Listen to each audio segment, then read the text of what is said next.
All right, good friends, good evening and welcome. It's time now for INN World Report Radio here on this Thursday evening, the 23rd of August, 2018.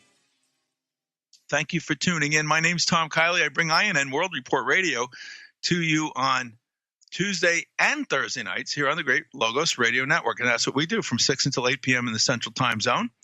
And good evening. Thank you for tuning in.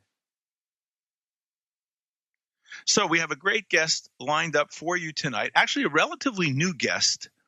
She's been on the show one time before, but and her name is Helen Biniski, and she has a great blog. It's called Helen of desTroy, a takeoff on Helen of Troy, the face that launched 1,000 ships, if you're familiar with Homer, which they used to teach, I think, back in the day. You know, it's part of ancient part of Western civilization, or classical civilization anyway.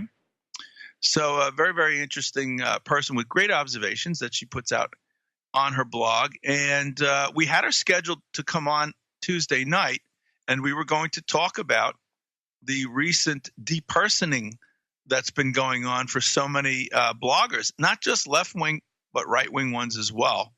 You know, they're getting their WordPress accounts shut down. In the case of Scott Creighton, after 11 years of work. Can you imagine? In the middle of the night, they shut it down. And so in a sort of an emergency arrangement, we got Scott and another blogger to come on to talk about that. So we postponed Helen. She'll be on in about 20 minutes or so. In the meanwhile, let me open the phone lines right now, 512-646-1984, and you can get right in. We're going to be talking, Helen and I, about this shutting down of the accounts. I anticipated this day. I've been anticipating this day for a long time. And the way I feel, this is kind of like creeping censorship. We're seeing it all over the place. The war on free speech. They've got these so-called Antifa kids all jacked up in college to shout down and talk down and chase out people whose views they don't agree with. Which, of course, is a tremendous sign of weakness, because if you don't agree with somebody's views, then you need to engage and debate with them and show them where they're wrong. But, of course, the trouble with that is if it's an honest debate, you may be shown where your views are wrong. And we can't have that happen now, can we? I don't think these kids could last very long in a real debate. And to be fair, I don't think it's much of a surprise either, unfortunately.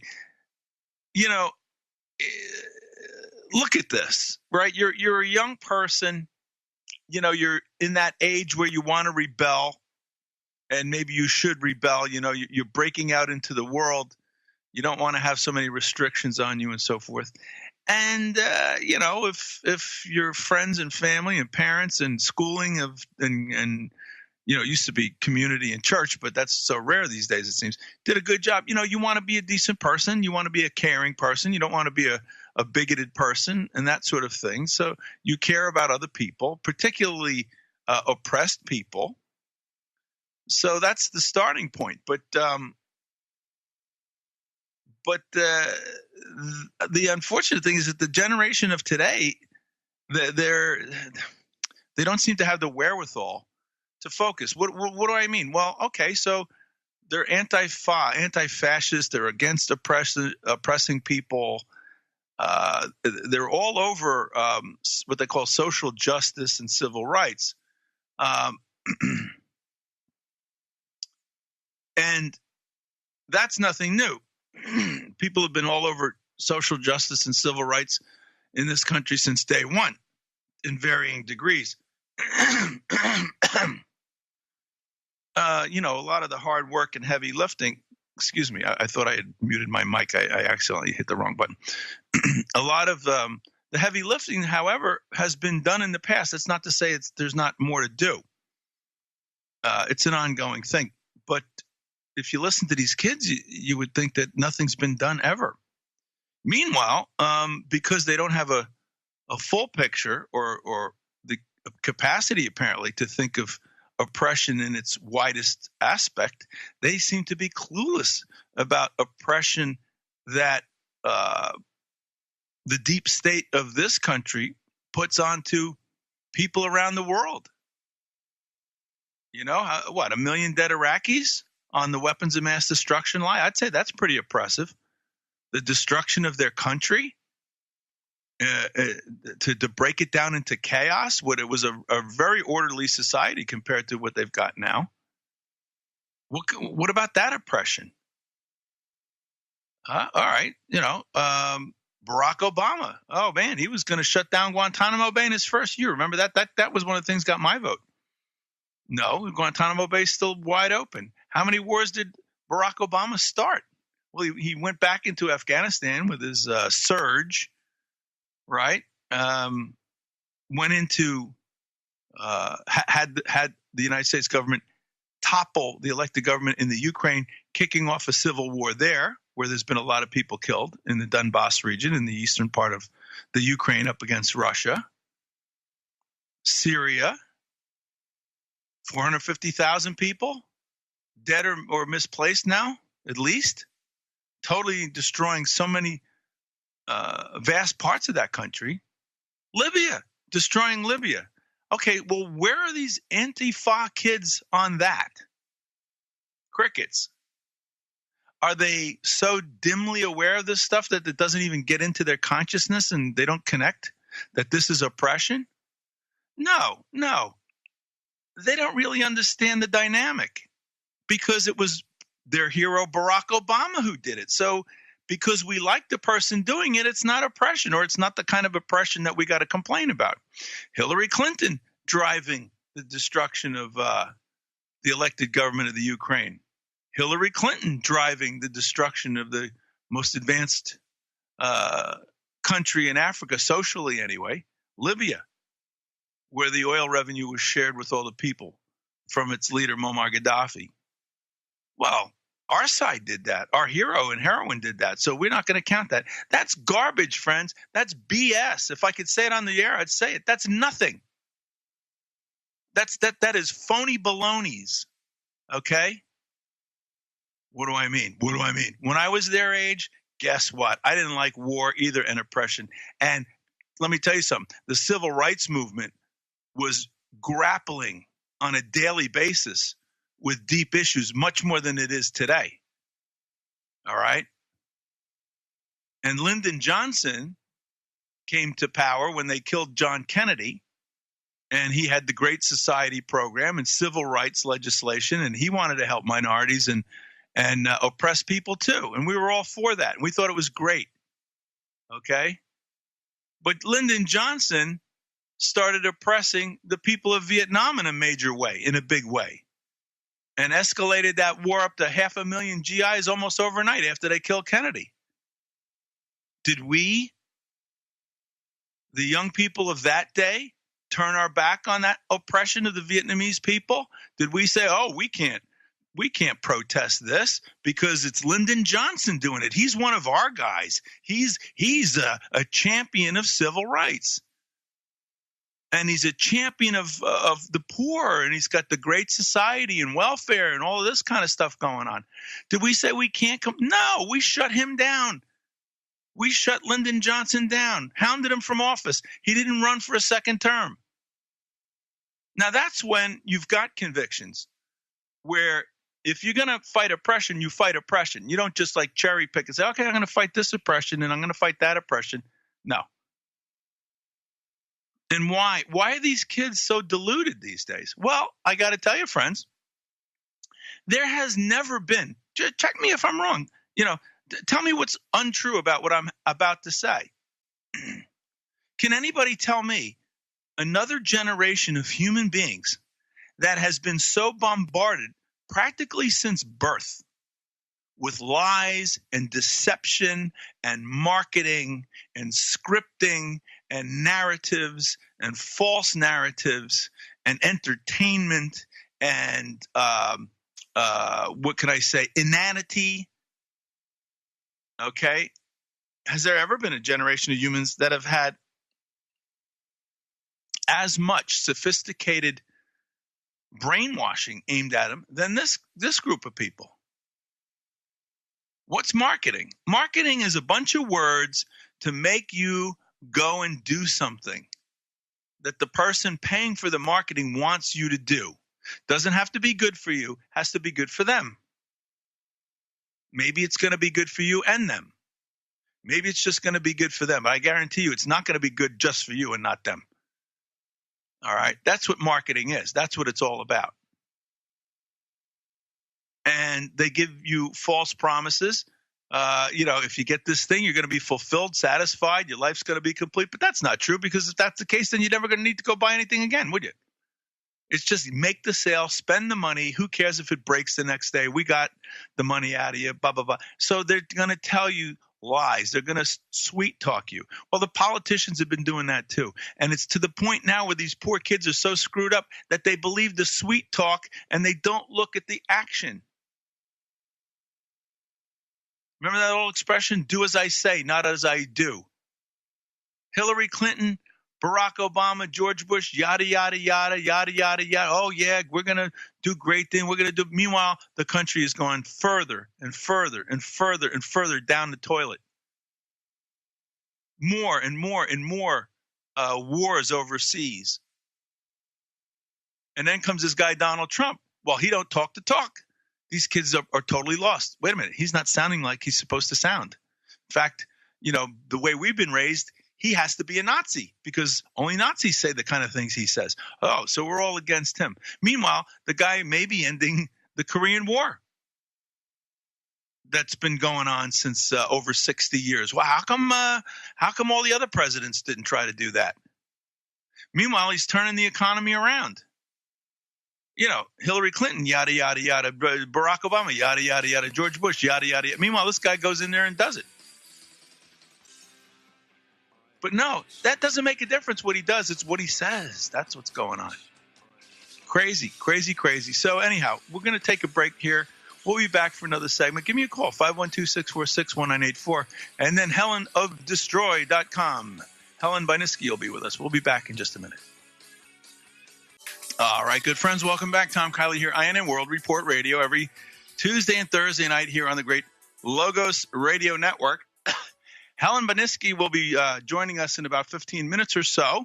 Phone lines are open, and we have a call from an old friend of ours, Vox, from New York. That's his nom de guerre anyway, nom de plume, nom de guerre, kind of both, I would say. Let's ask him. Hey, Vox, how you doing, man? How you doing, baby? Long time no hear. Yeah. We kind of taken different directions for a while, at least geographically, or not run into each other. What would you say, Vox? Is this a nom de plume or a nom de guerre or both? Both. Mostly these days, nom de guerre. I mean, we're at war. Let's face it. Oh, yeah. Well, I guess, yeah, it's really crazy. But, I got to say, Vox, we've always shared an interesting point of view and very important. I suspect it hasn't changed much. But speaking of war, the war against Russia and Putin, which they've really been milking, we haven't spoken in a while. What's the latest on that with you? Well, I mean, obviously they're milking it because, they're butthurt over Hillary Clinton still and the big loss because they promised she had promised them the wars that they were the profitable wars that they were looking for, the Syria and NATO tension with Russia, which is how Raytheon and Lockheed Martin, boy, that's how they make their money. I mean, besides that, all America's producing, besides arms, all we're producing is like Starbucks, nail salons, hair salons and stuff. So besides war machines, there's really not much going on here, really. But I was listening to your discussion about the Antifa stuff, which I did want to mention because I'm in a bad spot because I don't know ideologically. I don't fit anywhere anymore. I mean, I don't identify with this crap called liberal anymore. I mean, I still call myself liberal, really, a real deal, genuine, authentic liberal, really. Right. These social justice warriors types are just. I mean, I'm a Nazi. They call me a Nazi because I don't believe in transgender reassignment for 11-month-old infants. So therefore, you I don't fit in there. I still wouldn't call myself a Republican conservative because I don't know. I'm not there either. So I'm kind of out in the woods, really. Well, I deal with that. I've been dealing with that for a long time. I call myself an actual liberal, but I think it's useful. When I meditate and I find out, what have I been about? And I've misled myself, and I suspect a lot of us have misled ourselves. I'm not a liberal or a leftist. I seek balance, and I seek the center. Okay? So in order to achieve that politically and socially for most of my life, I've felt that I've had to throw my weight to the left side of the scale, to the left side of the spectrum to achieve balance. But now I'm afraid that it's gone so far to the left that I have to move to the right on an issue by issue basis to achieve balance, not to go someplace where I've never been, but to remain where I've always been. Does that make any sense? Well, yes, except the fact that we can't call these people left. Left has never supported all-scale, all-out war. The left has never been for the surveillance state. This left is. So, Well, I call them the phony baloney pro-war left. I mean, I try to. That's what I'm saying. You have to qualify it with something like so-called left or right posing as left. Yeah. But the terminologies just don't work anymore. It's such a reversal. We now have to look for the Republicans to be free speech advocates, and the Republicans were never free speech advocates. And now all of a sudden we have to go to Tea Party for. I find better news on certain subjects on Fox than I do on MSLSD or any of this other crap. I can't believe it. It's like, you got to be kidding me. If I want to find out about what this deep state is up to these days, I got to go to Fox. Otherwise, everywhere else is just enabling and covering for the deep state. It's crazy. Until the Republicans get in power again, and Fox just goes back to what they always were. So, yeah, right now you got a Tucker Carlson who's a standout, for sure. He's a good one. Tucker Carlson, on some issues, even Sean Hannity. But we'll see. Look. These sea changes have happened. I've had Kevin Phillips on the show numerous times. He was the author of Nixon's Southern Strategy when the conservatives flipped from being on the Democratic side of the aisle to the Republican side. That could go back again. I mean, nothing's permanent. Things go all the way around and come back again. Yeah. I mean, the ruling power structure periodically shifts the polarities according to which best benefits their portfolio. So right now, what they do is they understood that they could no longer achieve the same militaristic goals by using the same kind of like conservative white males to push it like they always did, because they knew that the world was becoming more multicultural and more, there's sexual minorities that had to be responded. So what they did was they went out and got the Don Lemons and the Rachel Maddows and stuff as a way to dangle gay issues and gender issues and racial issues as a sort of a distraction, while all these people like Rachel and Don Lemon still push the same militaristic line. So. Well, I think they made a deal with the devil. I call her Rachel Mad Cow, and I think she said, "Fine, hey, I don't care about war. Let's kill as many people as you want. As long as I get to be the spokesperson for gay rights. Because that's what I really believe in. I'm going to push that. You let me talk about that. You can have any war you want." Well, yeah, but I mean, I don't think that was the deal that she presented. It was just what they were looking for. They were looking for archetypes of race, archetypes of sexual minorities as a way to still push that same, hyper-militaristic line. It wasn't a deal that she presented. It was what they were looking for, because they knew it. And this has been going on since the late 70s. Oh, I'm sure she recognized it right away, or whatever. She doesn't do anything to rock that boat, does she? I could tell. I mean, and like I say, diversity on the mainstream media and in the political class is skin deep. once you get past the skin, it's complete uniformity. They're all pro-CIO, pro-war, pro-surveillance, pro-Wall Street, pro-Zionist. That's what it is. So the diversity. Well, while using so-called diversity as a bludgeon to smash down cohesion, smash down culture, smash down society, and smash down strength that people get from being in groups. The old expression, divide and conquer. Get everybody split into little minority groups that are all fighting each other. Yeah. Well, don't get me wrong either. I'm for diversity. I support diversity, really. But when it's diversity for diversity's sake, it kind of makes me puke, really. Because I'm for national diversity, national cultural diversity. I don't think we should inject 10 million Christians into Saudi Arabia. I think that would be wrong. Let the Saudis be Saudi Arabia. Let them do whatever they want in their society. Let them incubate whatever they feel society should do in their society. So too with my society and so many others. Just let the Saudis do their own thing. Yeah, it's not my business, and I don't want the Saudis coming here and telling me what to do either. Oh, yeah. If I want to live someplace where women can't drive and have to be covered up, I'll go right to Saudi Arabia. I know. And they dangle that in front. That's another thing. That's another farce. It's like, and that's making liberals, so-called liberals, happy that when you explain to them, so Hillary Clinton was in the pocket of the Saudis, and then the liberals will say, well, they're allowing women to drive now, so it's like, oh, gee, that's nice. Do we really want this kind of diversity? Are we supposed to go into polygamy now? Really? I thought we made progress in going away from that. I thought it was progress for women to go away from that. Now we're going to teach our daughters that, hey, you might be wife number 3 someday. What a great new idea, diversity. I know. And you're going to have to wear a burqa to boot. Isn't that so cool? We're so diverse. Vox, I got a break here, and Helen will be joining us right after that. We'll be right back, friends, with Helen. All right, good friends, welcome back. Tom Kiely here, INN World Report Radio, Tuesday and Thursday nights here on the Great Logos Radio Network.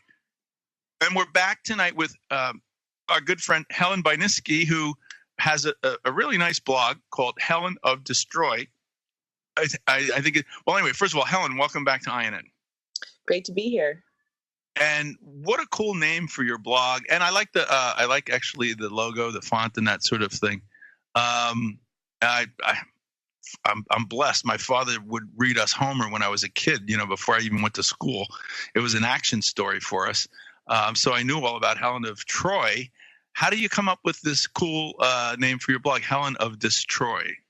Well, there's not a lot of people named Helen that aren't like over 80, 90 years old. And so I had to sort of get used to my name a little bit. I didn't used to like it, but then I figured I could come up with some sort of like clever play on words there. And that sort of gave me more at peace with my name.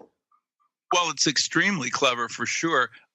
Any connection into the classics or Homer or Western or actually? Oh yeah, the Greeks knew how to myth for sure. They had some great stories. If you look at some of those old religions, they were much more creative with their creation mythos and their founding mythos than some of the civilizations that came later.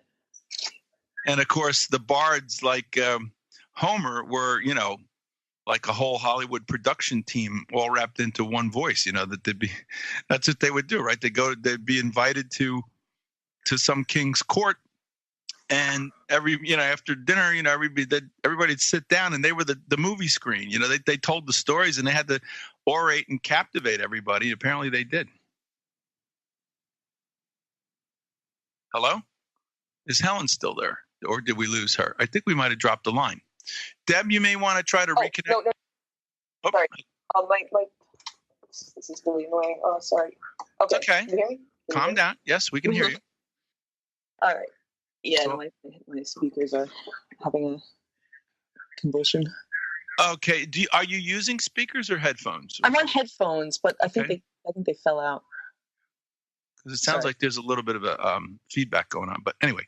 All right. So in the meanwhile, let's go to the matter at hand. I'd like to touch on some other things as well, if you'd like. But you just wrote a piece about a week ago or so on your blog. It looks like it's the number one piece there. If you go to Helen of desTroy.com, and it's called the Great Deplatforming, or How Hate Speech Ate Free Speech.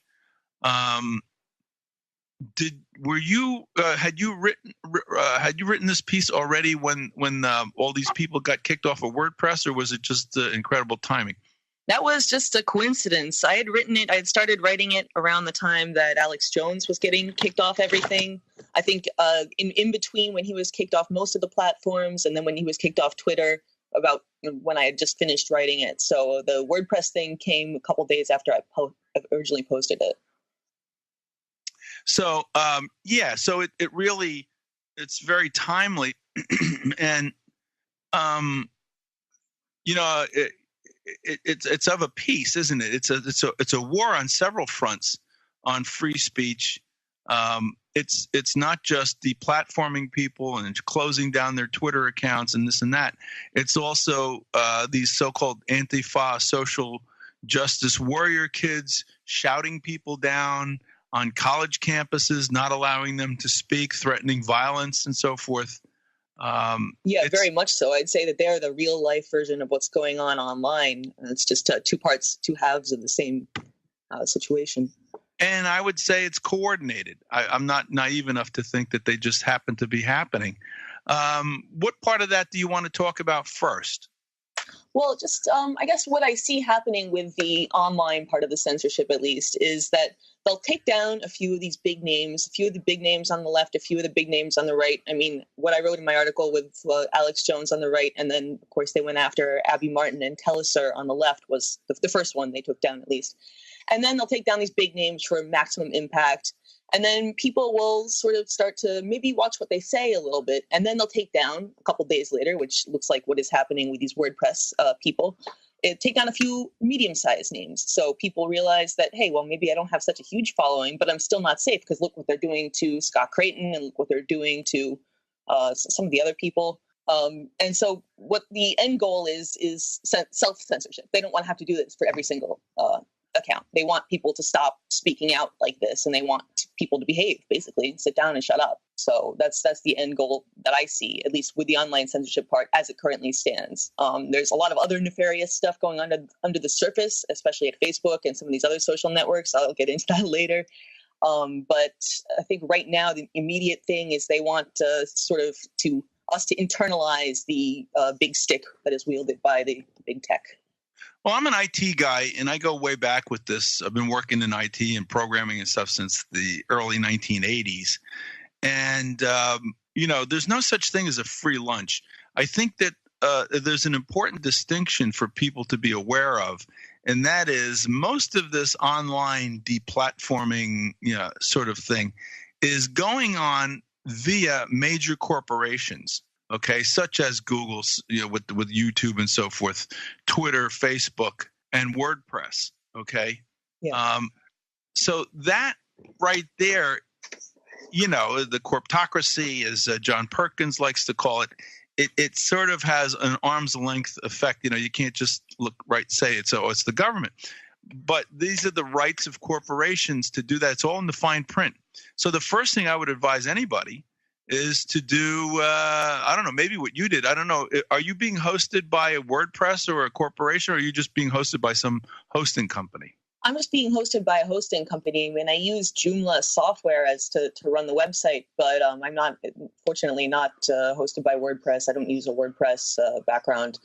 But I don't know, maybe Joomla decides they're going to be next and start deplatforming people who speak ill of the ruling power structure. It's really, unless you're operating fully independently with no outside third-party software, then, just looking at I couldn't believe that WordPress was kicking people off. I didn't think that they were in that business, but I guess, everybody wants to get in on the censorship. I submit to you, they were always in that business. All of them have been, even Google with its, really cool stuff. I can't tell you how many Apple heads. I call them Apple heads. I'm a Microsoft person. Not that I like Microsoft, but, it was the only real viable solution for business, back in the 80s and so forth. But Apple came along and made things real simple and real easy for people who were not technically inclined. And along with that comes Google and everything. And these people just sort of so totally trusted, Apple, Google, and that sort of thing.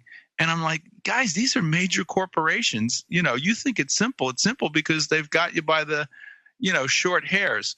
But anyway, I would say, number one, anybody who's out there, don't go back onto some other get yourself independently hosted. That's a whole different kettle of fish now. Now it's not like some corporation that, is the government or somebody's going to have to try to get to these hosting services and say, hey, this person needs to be deplatformed for these reasons. I would say that's the first major distinction. Plus, it allows the government and whoever's doing this to sort of hide behind a corporate veil. What do you think? Definitely, that's what they're doing. I mean, they use the corporation to sort of get around those thorny First Amendment questions. I mean, it was the same thing they were trying to do with the Second Amendment when I think it was Citigroup decided they would ban financial processing of gun purchases. Well, the government can't just, jettison the Second Amendment, so they're going to have the banks do it. But they're working hand in glove with the banks, and here they're working hand in glove with big tech. That's in the article I called "Big Tech plus Big Brother," and so that's what they're doing basically is just avoid the free speech question because it's a corporation, so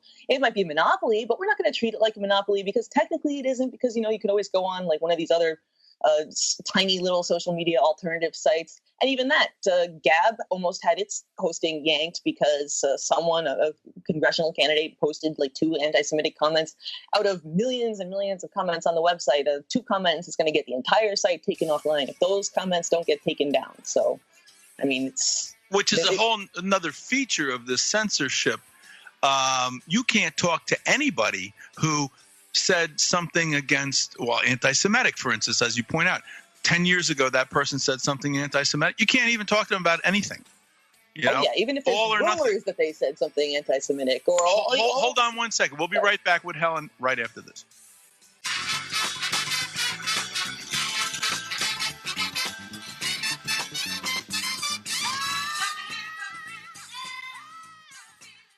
All right, the great Aretha Franklin. R.I.P. Aretha. Thank you so much for everything that you did. Now, there's a person. By the way, we're speaking with Helen Baniski. Her great blog is helenofdestroy.com. And before we go back to what we were talking about, Helen, since we spoke last, very recently, Aretha Franklin passed away. And talk about social justice.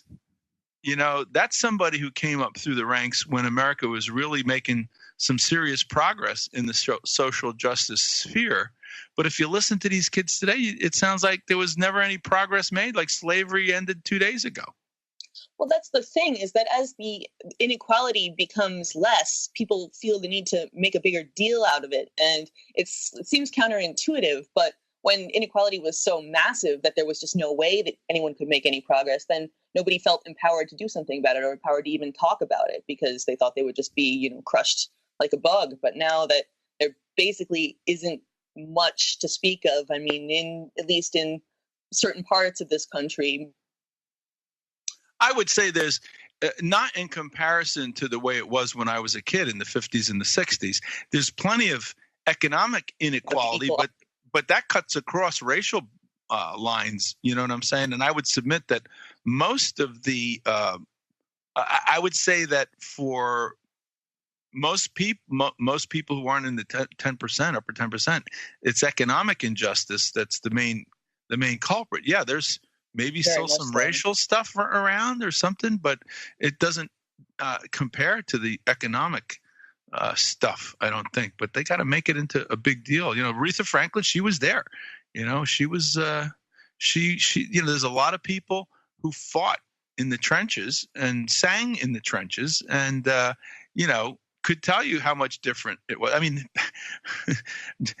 the American baseball, the American national pastime only just opened up to African Americans, in the late 40s, early 50s, Yeah, and I think that that's one of the ways that you can tell that today's quote unquote liberals are so inauthentic is that they don't address economic inequality at all. And this is, I mean, they should have at least a little bit of a memory to remember Occupy Wall Street when everybody was talking about economic inequality. So why is this missing from their discourse? I mean, it's just inauthentic to think that this is all the only thing they can think of to find wrong with today's society. No, there's a giant elephant in the room and they won't talk about it. And not only that, but if you want to go along racial lines, I mean, last I checked, probably the majority of people in Libya are of brown skin. Okay. Yeah, and they're being sold as slaves thanks to what we did there. Thanks to what their hero, Hillary Clinton, under their other hero, Barack Obama, did there. Yep. Right. And Syria, 450,000 or so. I mean, come on. What is this? Yeah, and then Hillary gets an award for transforming the lives of women and girls. Yeah, transforming them into a pile of rubble. That's so disgusting. She transformed the girls of Libya into having to go behind a burqa. Yeah. I mean, I'll say that, to protect themselves from getting killed. But it's just funny. And I don't know. Let's not go too far afield here. So the main thing, I think, first of all, it's important to note that this deplatforming is happening behind the corporate veil. And I would recommend to everybody, get independent, get off of, a lot of these so-called, there's no free lunch, and do what Helen's doing. Find yourself a good, web hosting service and get yourself a server on there, have it backed up, and I hope you've backed up all your work and have it, independently, not and not only on online backups, like, on DVDs or something. Put it on an external hard drive and make sure you have multiple copies, because I mean, I forget who it was who originally said this, but going back to what you said about there's no free lunch, is that if you're using an online service and it's free, then you're the product. That's right. So you're not getting anything for nothing. And all this cloud-based storage, and Microsoft wants to give you cloud-based this, that, and the other thing, that can be wiped out too. It's totally at their beck and call. It certainly can be scanned and they've got eyes all over that stuff. I mean, it's absurd to think you have any sort of privacy in the cloud. Helen, do you happen to know where your hosting service is located? People looking at Iceland, Switzerland, overseas, Netherlands.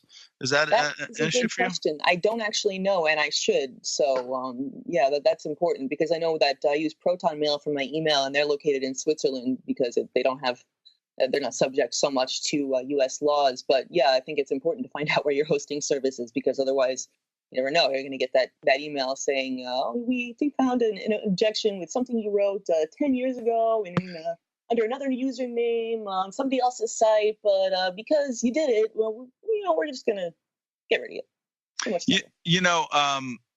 time. Back when the people of Iceland said enough is enough and started throwing out the banksters and stuff, there was a kind of a revolution going on over there.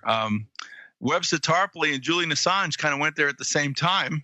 And Webster Tarpley was saying, yes, you got to get rid of the central bank. And Julian Assange was saying, no, you got to become this, safe haven for the internet. And I remember Webster was very angry about that. But now it seems like, that wasn't such a bad idea. Maybe the Russians can start hosting people, and without fear of retribution or something like that. What do you think? They seem to have taken in a couple of sort of free speech refugees. I know Susie Dawson is over there, and then obviously Snowden. Mm-hmm. But I don't know, because they've had their own interesting relationship to freedom of speech. Obviously, the minute you criticize the Russian government, you're bye-bye. But if you're not doing that, if you are willing to just not talk about Russia, I mean, Russia is far less criminal in what it does than the Western world. So, I mean, Putin. It's a compromise I'd be willing to make, I think, if it came to that. Putin the killer. Oh, really? Who's killed more people, George Bush or Vladimir Putin? Exactly. Please. Putin's killed a lot of invisible people. They're hypothetical. He's killed our hopes and dreams by not letting us elect Hillary Clinton president. Yeah. Vlad the Impaler. It's interesting. And by the way, I think that this brings up another interesting point. If you are an independent country, Russia, Syria, the Ukraine, and through liberal feelings and rules and laws, you've got trapdoors in your society open for abuse, for NGOs to come in whose intent is to destroy your democracy, but they do it under the veil of free speech or what have you. How do you deal with that? Because if you're relying on the American news media to point these things out, forget it. They're just going to say, Muammar Gaddafi, animal, kills his own people. Oh, the Syrian government, animals kill their own people. Oh, Vlad the Impaler, animal, kills his own people. Oh, that government in Ukraine, animal. Not a word of how actually these are color revolutions and things that we've stirred up to use liberalism against democracy. It's a tricky situation, because then, when you do stop those people from having a platform, then you end up looking like the bad guy, and that's what they're doing. That's how one of the ways they demonize Putin. But it's like, exactly, if he let everybody have a platform, then it would just be completely flooded with CIA and National Endowment for Democracy and all these color revolution groups, and then there goes your country. Basically, he's seen it happen to too many of Russia's neighbors, and he doesn't want it to happen there. And I can totally understand that. So. I've seen it. There's a lot of interesting stuff on YouTube that I'm sure is going to be taken down shortly. But there are these blackout periods in history where we're not allowed to research or look at, and the events of World War I and what happened subsequently, the Balfour Declaration. How the U.S. came into that war, the subsequent victory of the British and the French and the Belgians and the Americans and so forth, what happened to Russia, and then what happened to Germany between the wars. In my opinion, the ultra left, the threat of the ultra left gave rise to the threat of the ultra right. But when you look into these blackout periods in history, you can find some pretty interesting stuff. Hitler apparently spoke directly to this. And he said that the problem with democracy is that the money comes in and runs the show, because they can control the discussion, they can control the voices, they can control the parties. Yeah, it's mob rule, and generally the mob goes towards the lowest common denominator. I mean, if you read any sort of psychological study of how crowds behave, the intellect does not win the day. Let's put it that way.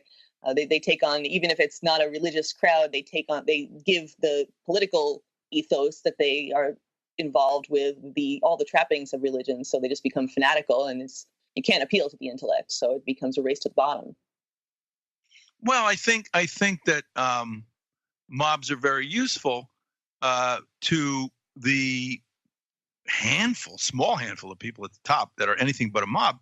But, they know how to whip them up, control them, and then dump them as soon as they're not useful anymore, like a used tissue. Look at Egypt, for instance. All these kids getting all hopped up on Twitter and everything else. They go out, they do their bit. They bring down the government, and it's okay. We don't need you anymore. Now we got our own people, and we got rid of. Thank you for helping, like that. Yeah, so I wouldn't even say mob rule. I think they use it. I don't know that these guys they fear mob rule. I suppose that's why they're against populism and Trump. But well, as long as it's their mob, it's not exactly mob rule. I suppose is the wrong term, but yeah. So they deploy their large protesters for hire, not even protesters for hire, but protesters put out a call on whatever social media. People want to get involved. People want to feel something. They want to stand for something, and they go out and they do their thing, and then they realize that, wait, meet the new boss, same as the old boss. Good point. I guess it just dawned on me. It's not mob rule that's the problem. It's who rules the mob that's the problem. Yeah. And it's usually the same old characters at the top, astroturfing like they did in 1953 in Iran and so on and so forth. So that's, I find very interesting. Yeah, all right, Putin's a tough guy, but I think to preserve Russia, he has to be a tough guy. He has to get rid of all of these NGOs and all these banksters that came in to rape the country 10 ways from Sunday after the collapse of the Soviet Union, Yep. And the U.S. has already tried. They tried, I think, in 2012 or 2011 to start one of those color revolutions there, and it didn't work because the Russians didn't give them what they wanted. They didn't have a very theatrical police crackdown. They just kind of quietly got rid of it. Mm-hmm. And so it wasn't a big media virus that they could then publicize and amplify like they did in the Arab Spring. And Russia's no pushover either. That's for sure. Just ask Napoleon. Just ask the Germans. You ask anyone who's tried to conquer the place. You can't do it. It's not so easy. We'll be right back. We're speaking with Helen Baniski, whose blog is called Oh, man, that great Hammond B3 coming through a Leslie. REO Speedwagon, roll with the changes. I don't know. I kind of get rock gospel out of the Midwest with that, but it's I just love that sound from the Hammond, and that happens to be a nice driving tune. But anyway, speaking of driving tunes, we're on a driving topic right now that's affecting so many people. It's been a while coming, but here it is now. Well, we're talking with Helen, our good friend Helen Beniski about it, whose blog is helenofdestroy.com. And Helen, what would you say? Is this just rock steady? Is this just the plan unfolding gradually as it's supposed to, or do you feel the deep state is rightfully in some kind of a panic mode right now because they have lost so much control of the narrative?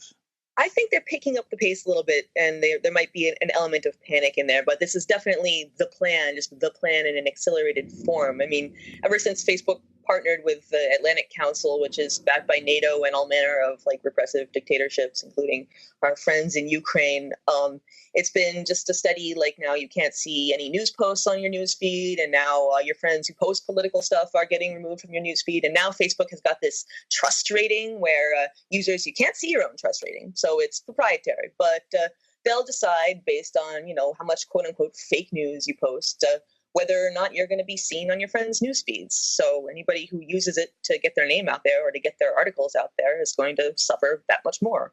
So how disgusting. We've examined you. We're not going to tell you how. We're not going to tell you about what metrics. And we've given you a rating, which we're also not going to tell you about. And based on this secret examination and this secret rating, we're going to control people's access to you. Yep. How wonderful. And let me guess. It's going to be based on not necessarily the truth, but how well you adhere to the oligarchy's version of the truth.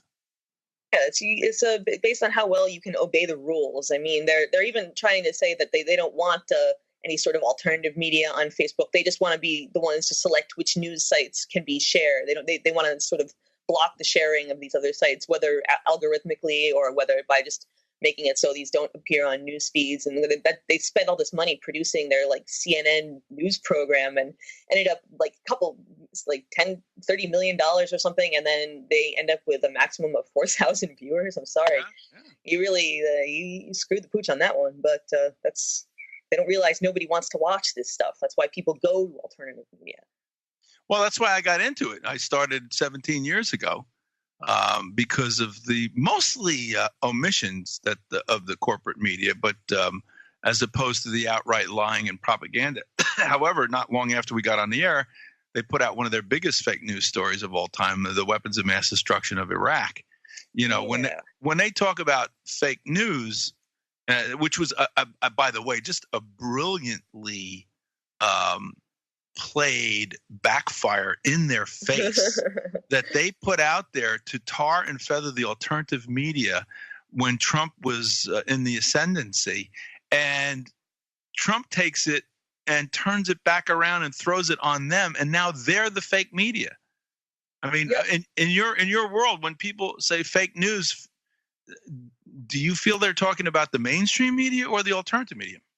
Most people are talking about the mainstream media because it's just, I mean, it's so obviously fake. They hope and pray that we don't remember the Iraq War, but I mean, most of us have sort of a semi-functioning brain cell or two that to reach back to the misty days of 2002, 2003, and they lied us into war. And so now when Trump says, "Oh well, the media they lied us into war," and the media acts like, "How dare he slander us in this way?" It's like, you guys really think we don't remember that? Like, it was kind of a big deal. I mean, hard to remember this trillions of dollars and hundreds of thousands of lives wasted in service to what exactly? I mean, we got nothing out of that war.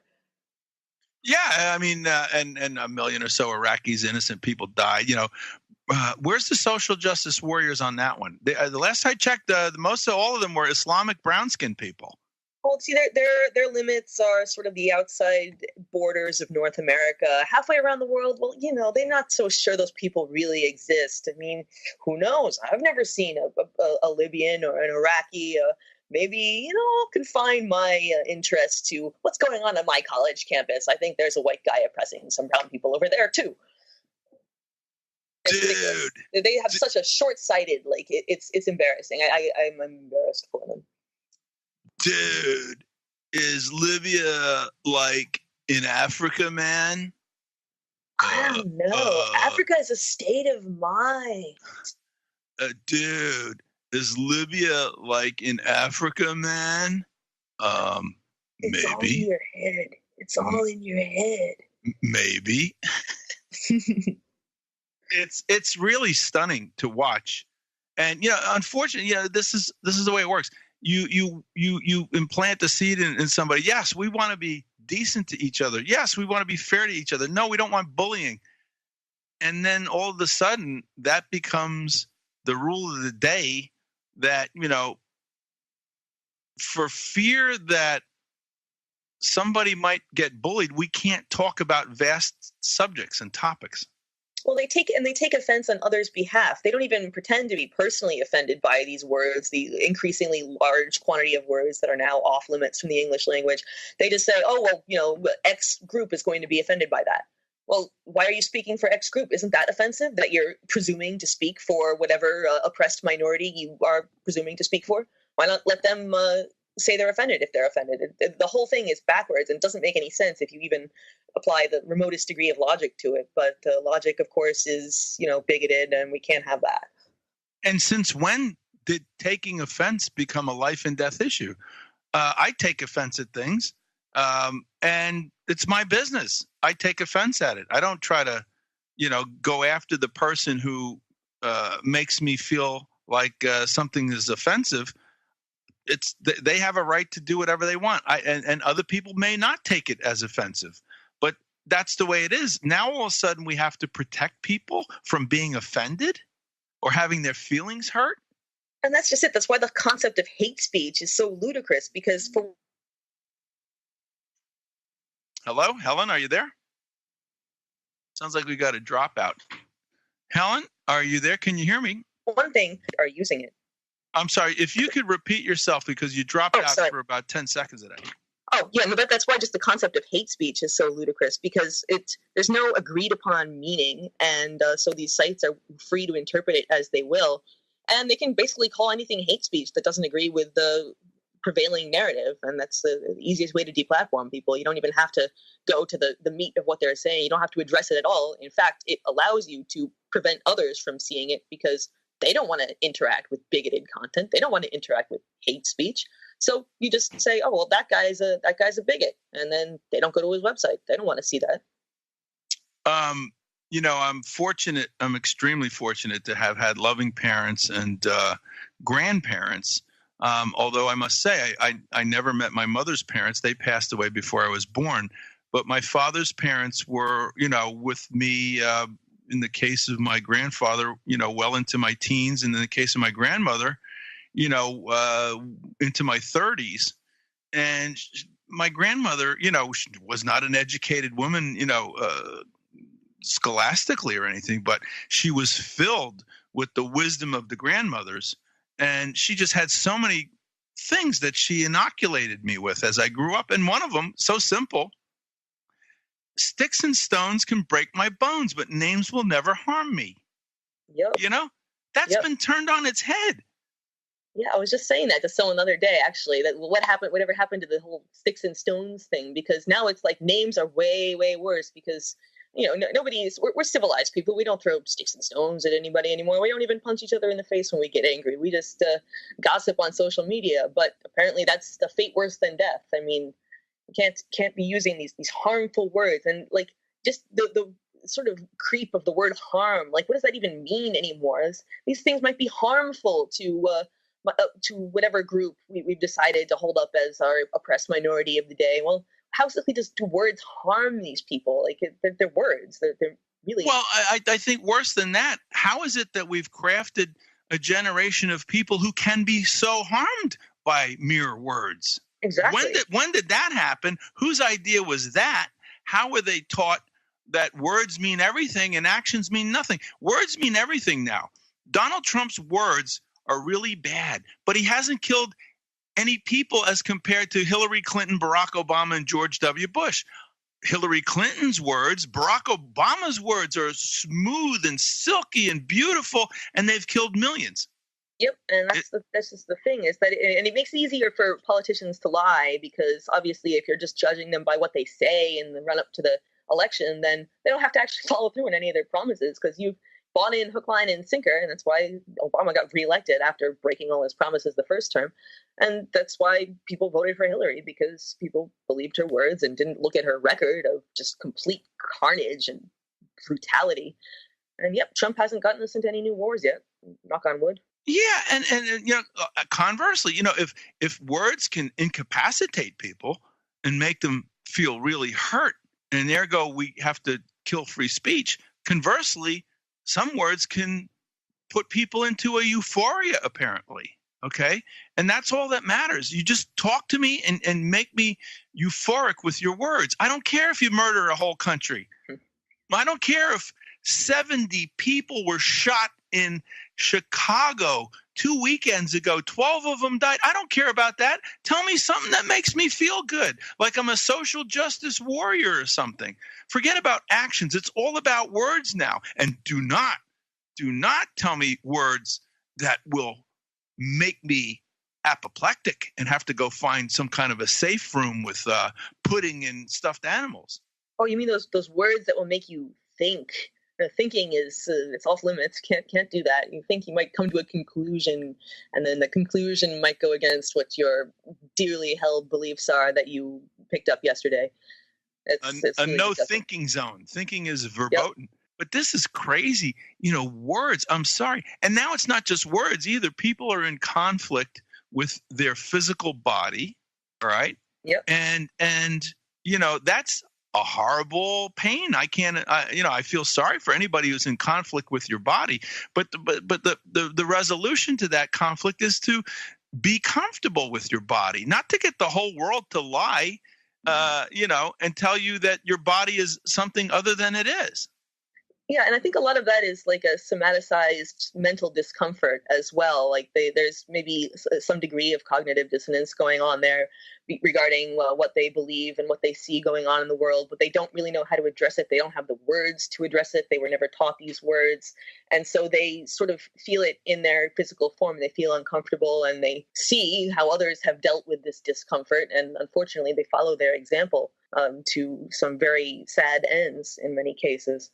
Well, it's getting to be pretty crazy. I'll talk with you on the break because I don't even know if I could talk about this on the air. But the latest insanity on the whole sort of transgender front, the correct name for the anatomy of men and women is now offensive. Oh, I read about that. Oh, my God. Yes. It's nuts. We'll talk about it on the break. I don't know if I could talk about it on the air, but we'll be right back with Helen Bajnitsky right after this. All right, good friends, we are talking here tonight with commentator Helen Bajnitsky, whose blog, I just think, not only is it a good blog, a very good blog to read, but it's also thoughtful pieces on there, but just very creative. Helen of desTroy, using Helen's name with one of my more favorite writers in Western civilization, Homer, Helen of Troy. So. Helen, we've got part of this whole speech assault has to do with, controlling thought, of course, controlling speech.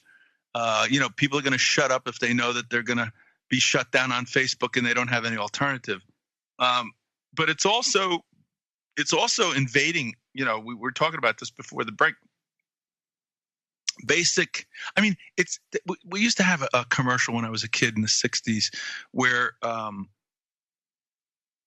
some margarine company, it was all about supposedly fats are bad for you and it gives you heart attacks. So margarine was a big deal. Of course, that's even worse.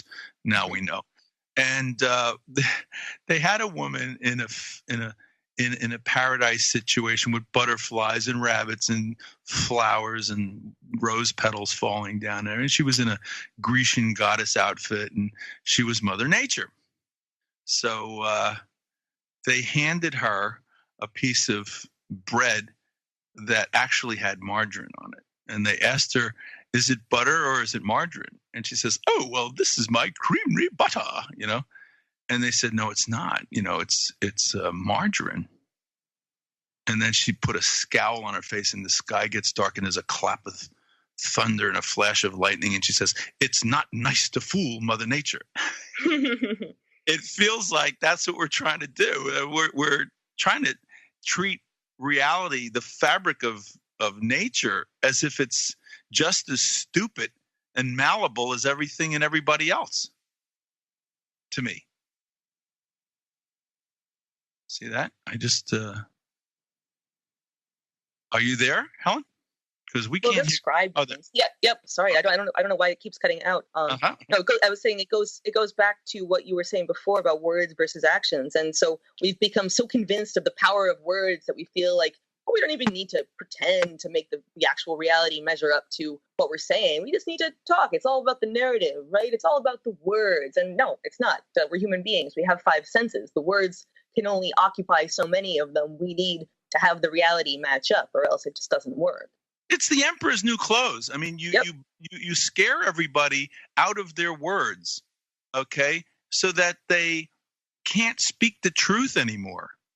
They're afraid to speak the truth. So the naked emperor on parade in front of the whole country, and not a single person has the guts to say, look how stupid he looks, except for some kid who's not in on the joke. And nobody wants to be the first to say it. But once you point it out, then maybe people will start going for it, which is why they have to deplatform the ones who are most likely to point it out. Well, I would say even worse than that. They're most likely to deplatform the voices who would second them and third them. Okay, don't look for that in the mainstream media. They'll just call you a conspiracy theorist or something like that. But that's what they're afraid of. Sure, there's going to be plenty of people who are contrarians and who say stuff, but it's the snowballing effect, the catching on. You know, people have to understand, if you back this kind of stuff up, you could lose your livelihood. You could, right now it's just losing your platform, but you know, it's going to keep going and going. Yeah, I mean, you can see the preview of what they're going to do with what the Antifa and those people of their like are doing at these rallies, where they go and they take a picture of somebody and then they release that person's picture on the internet saying, oh, this person is a white supremacist and they need to lose their job. And it doesn't matter if they're not a white supremacist, if they just were in the wrong place at the wrong time. Well, congratulations, buddy. You've just lost your job, and probably people aren't going to want to give you another one because you're now known the world over as the white supremacist guy. So that's and people don't do research anymore, except for those pesky alt media people, and we're shutting them up. So the question I'm asking everybody, where do we go from here? How do we counteract this? I have several thoughts. Have you given it much thought yet? I've been trying to get people off Facebook for a while now. I think that's the most pernicious of all of these platforms. I mean, they're now calling up people's banks, trying to get financial information for the bank customers so that they can offer them products on Facebook. That's insane. That's completely scary. You want your bank to be giving Facebook your financial information, how much money you have in the bank? You want Mark Zuckerberg to know this? But so Facebook is the worst. I would like to see people. How much money does Mark Zuckerberg have in the bank?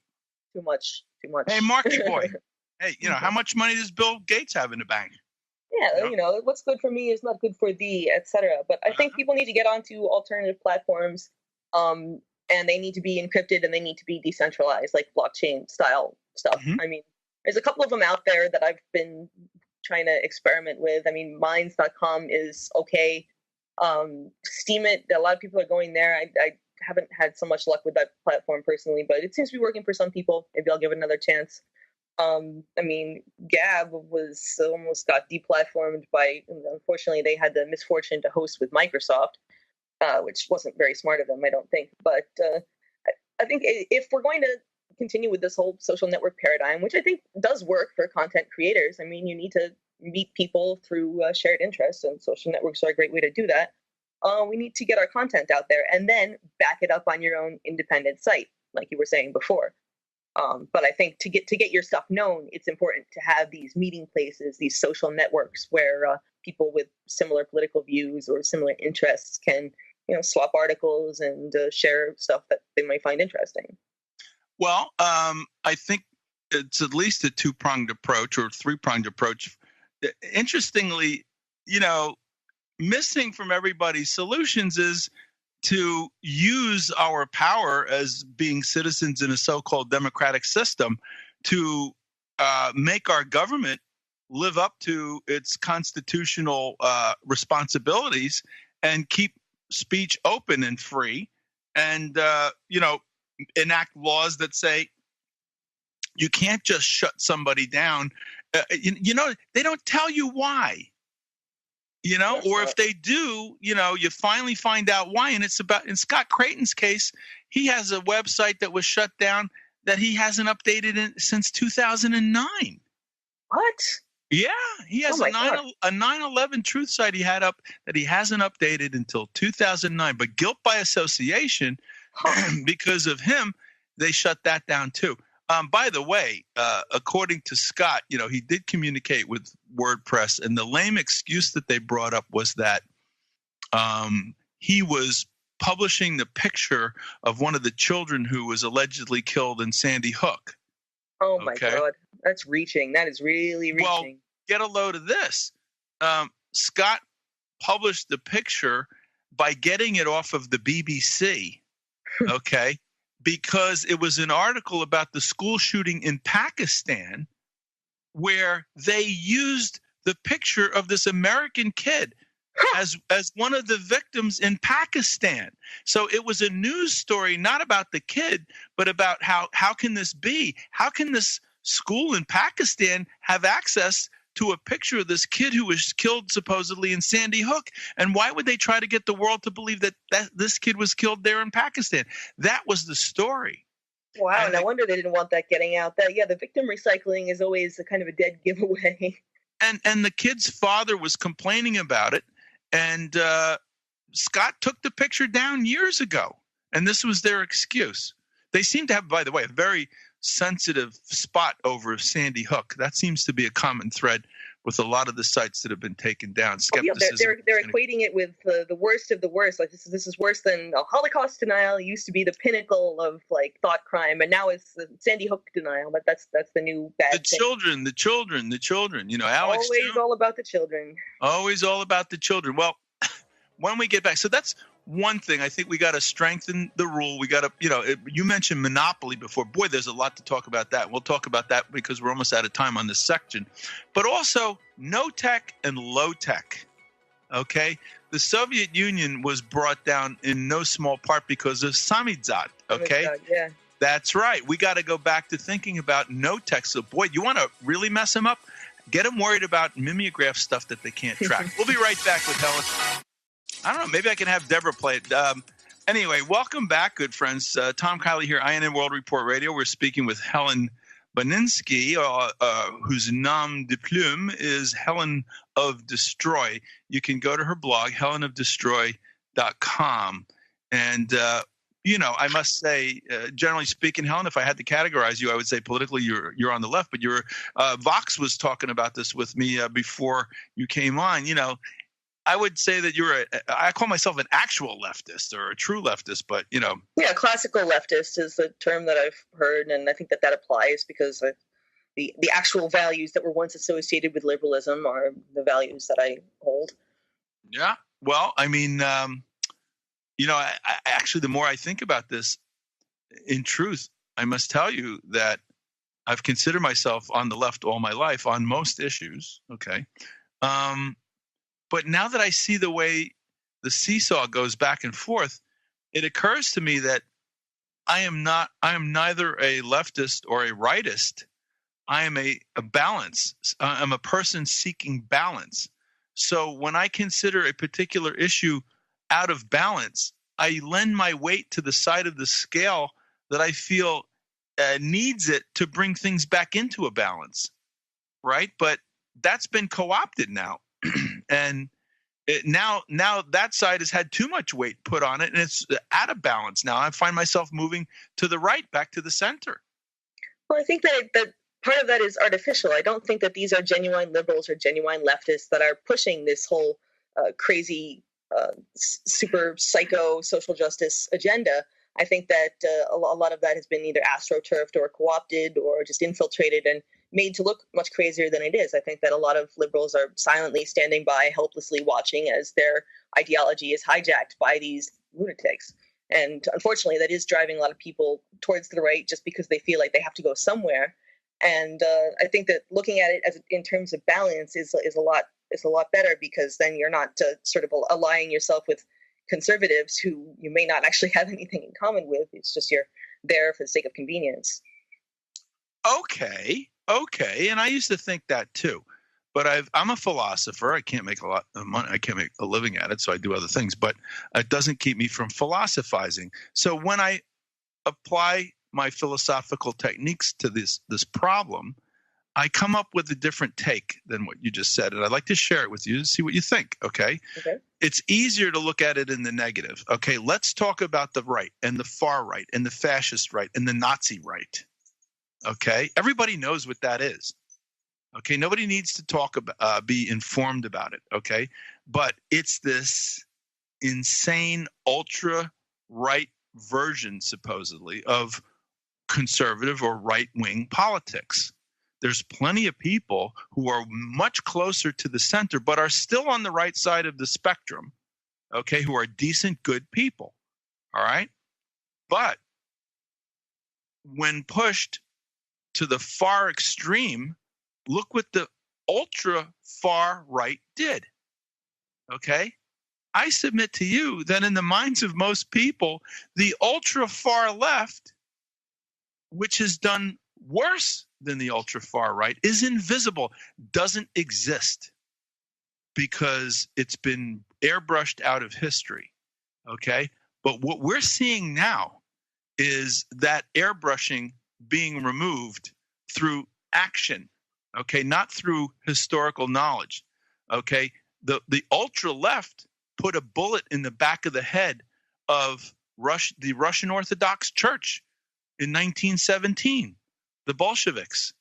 They killed millions of people. They had gulags that put Hitler's concentration camps to shame. And they were on the left. Nobody could say they were on the right. And this is what I'm seeing is that no, it's not the left. It's not no.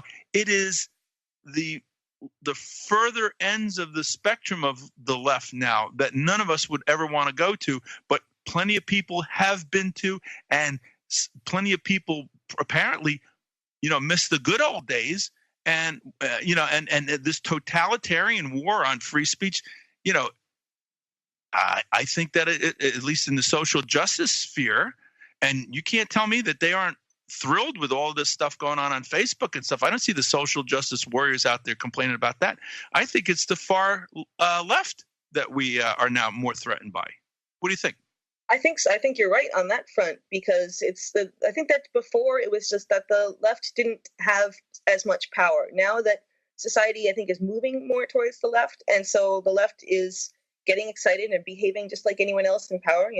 Power corrupts. Okay, well, the left is now going to take all that power that they've watched the right wield all these years, all this power to censor, all this power to repress, all this power to enforce their will on others, and they're going to use it double time because they've had to sit there and take it from the right, and now they want to get their revenge. And while obviously not everyone on the left is like this, like as I said, I believe that the vast majority of liberals are sane and don't actually like what is happening, but for whatever reason, they don't feel like they can speak up. Maybe they are afraid, or maybe they feel like their immediate social group won't support them or whatever. But I think that the ones at the extremes are giving everyone else a bad name for sure. And that, as you said, the extremes of both sides are equally monstrous. And we're not taught to think about the extreme left in such terms because, they helped us win World War II and et cetera, et cetera. But like, as you said, the Stalin killed way more people than Hitler did. Can I share a little secret, an ugly secret with you? Please do. Yeah. Okay. Yes. In the glorious heyday of far right and far left totalitarianism, which came first, the chicken or the egg? The far left totalitarianism came first. Bolshevism, right? And precipitated the far right. Okay? The Bolsheviks were coming after Germany. Next, they wanted to do to Germany what they just did to Russia. They wanted to put a bullet in the back of the head of all nationalistic Germans, of all probably of the Christian church in Germany and so forth. And because they have a track record now and people saw what they were really all about, the Germans resisted. And that gave rise to the far right. The far right came about in opposition to the crimes and the excesses of the murderous far left. And I see it happening all over again. You know, the far right in this country, okay, you had like 200 to 400,000 Klansmen marching on Washington, D.C. back in the 20s. That's a joke. That's all gone now. Okay. Yeah, that Unite the Right rally had 25 people at it. Right. 25. Those are the big scary guys we're supposed to quiver under our bed sheets in fear of. 25 people. Right.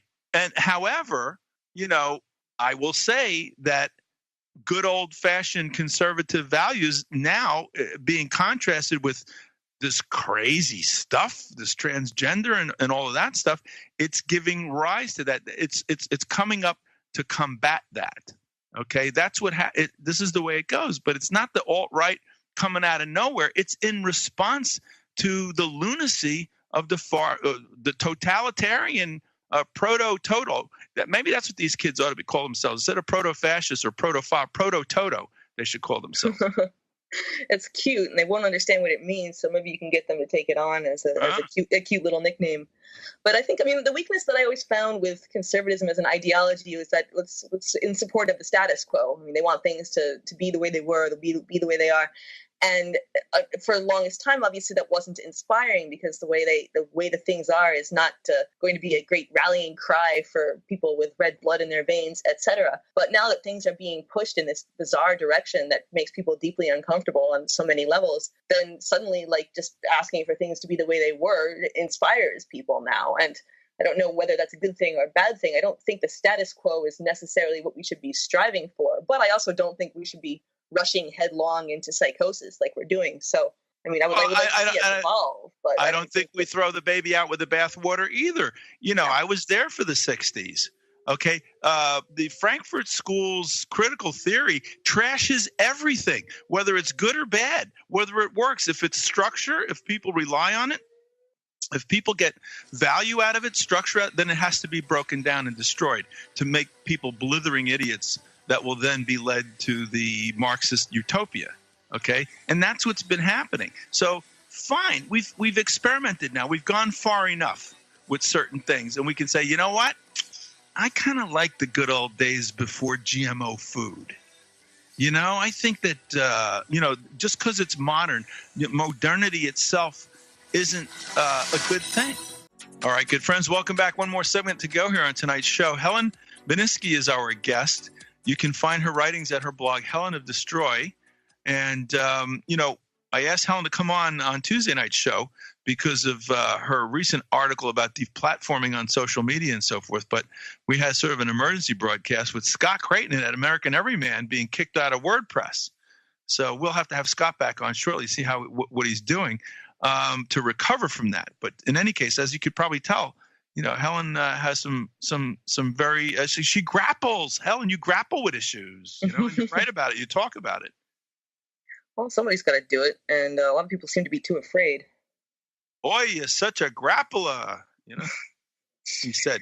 Let's wrap it up. We got about 15 minutes here. What would you?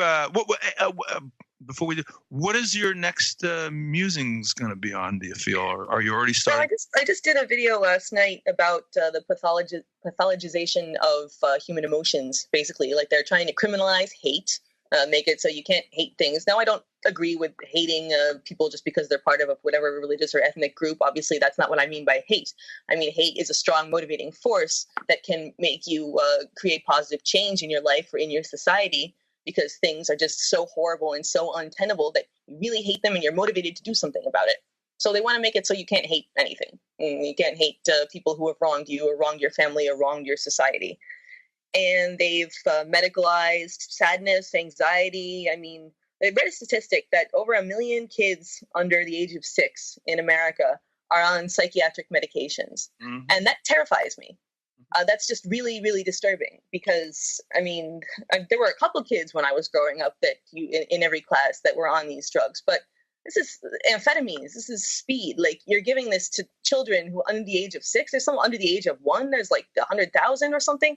this is insane. So, like, I want to bring attention to that because I find that extremely scary, and we're creating a generation that is going to grow up with major brain dysfunctions because of these very powerful substances that they're being prescribed because their parents think the doctors know better, and they don't. They're making it up as they go along. And then, of course, anger. You're not supposed to be angry about anything. You're just supposed to relax and chill and, go with the flow. Well, going with the flow works up to a point. When situation is as bad as it is right now, you can't just block it out and put on a TV show or climb into your pajamas or into your safe space or whatever. People are being deprived of their freedom of speech, which supposedly is the bedrock on which this country is built. We need to stand up and protest that. So, yeah, I just did that video. It's up on YouTube. Helen of desTroy is the name of the channel, predictably. Well, hopefully you're going to be able to keep it, too. I'm going to have to look at that. Yeah, you touch on a subject that I give a lot of thought to. In fact, it's in my life. A good friend of mine just broke up with his wife because she insisted on medicating their child, and he didn't want to do it. Oh, my God. It's terrible. And the kid's like an AB student. But anyway, I just read an article in the Wall Street Journal of all places today that talked about the overprotection of American kids and how it's led to great anxiety in them. And, you can't go outside without a helmet. You can't walk down the street by yourself anymore. All of this stuff. And it's like when I was a kid, okay, we used to do a lot of stuff. We were out all day long. Okay, we ranged within a couple of miles of our house all day long. Maybe came home for lunch. When we had time off in the summer or whatever, or on the weekends, we explored. We climbed into, gravel pits operations, and after they closed and stuff, and all kind of crazy stuff.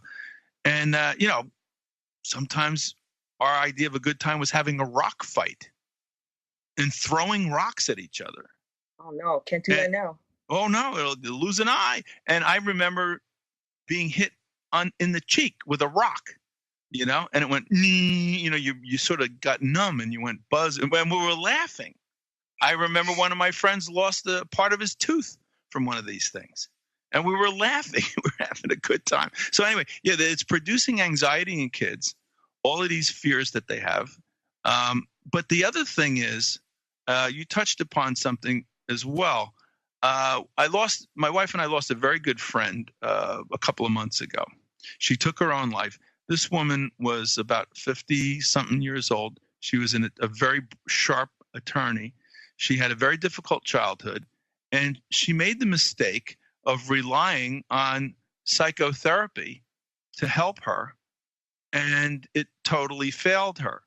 And when it failed her, they couldn't be honest about it and say, we're really, really brilliant and we really know what we're doing, but we can't help you.